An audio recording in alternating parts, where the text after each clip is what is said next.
Hi everyone, it's Mrs. Fisher here again with another World About Me video on a Wednesday.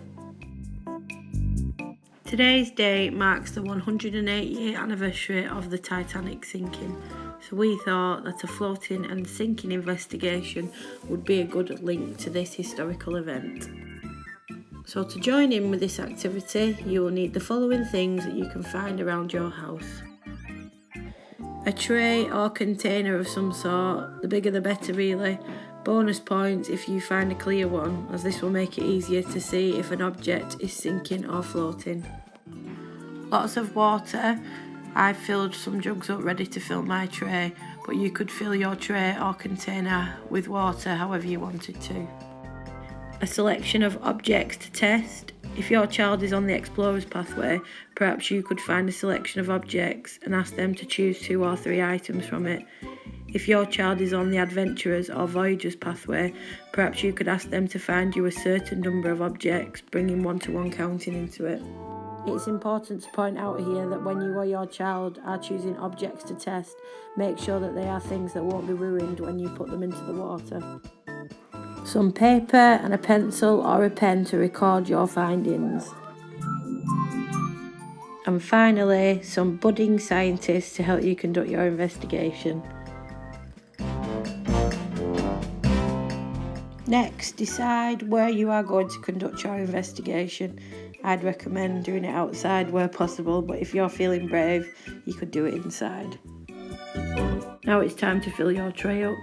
We filled a bucket up first and placed it at the other end of the garden, then filled 1 jug at a time and carefully transferred the water into the tray.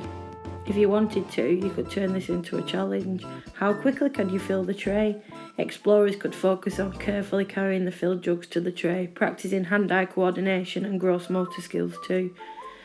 Adventurers could count how many jugs it took to fill up their tray, and Voyagers could use a stopwatch to time how quickly they were able to do it.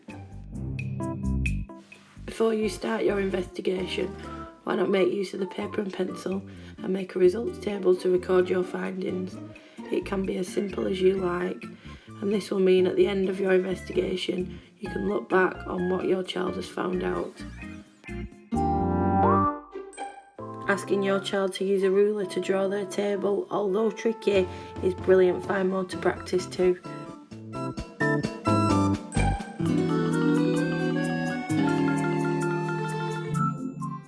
If able to, learners could write the names of their objects down one side of the table, or they could draw pictures to represent them instead.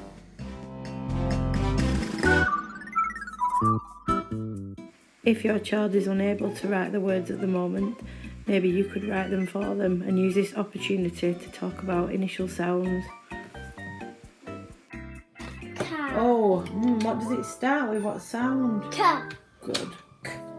Car. Adventurers and Voyagers could even have a go at making a prediction about each of their objects before they start. If your child is an adventurer, for each of their objects you could ask, will it float? And they could simply tell you yes or no, putting a tick or a cross in the box or signing yes or no.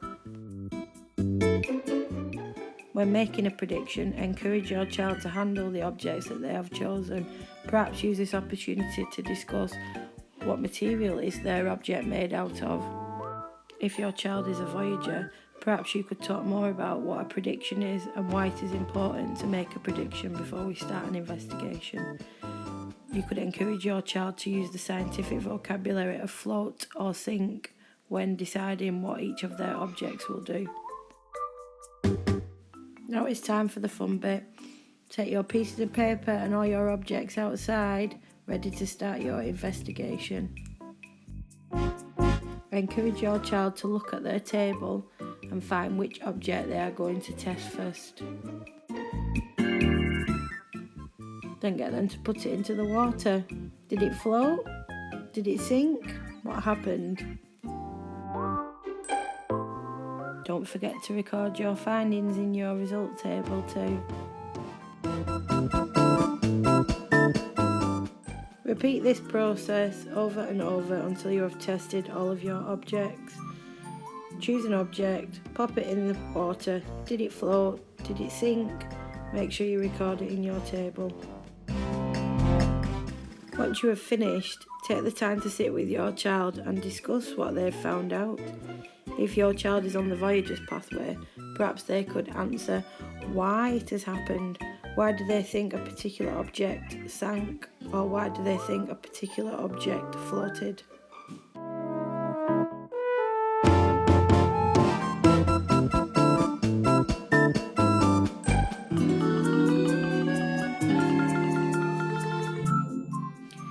Here are some ideas for follow-up activities to your investigation.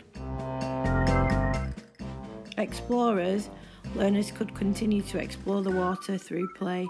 You could model the words float and sink as they are playing, encouraging them to copy you. Adventurers, why not build on what they have learned during this activity? Challenge them to find you another object that will float or sink.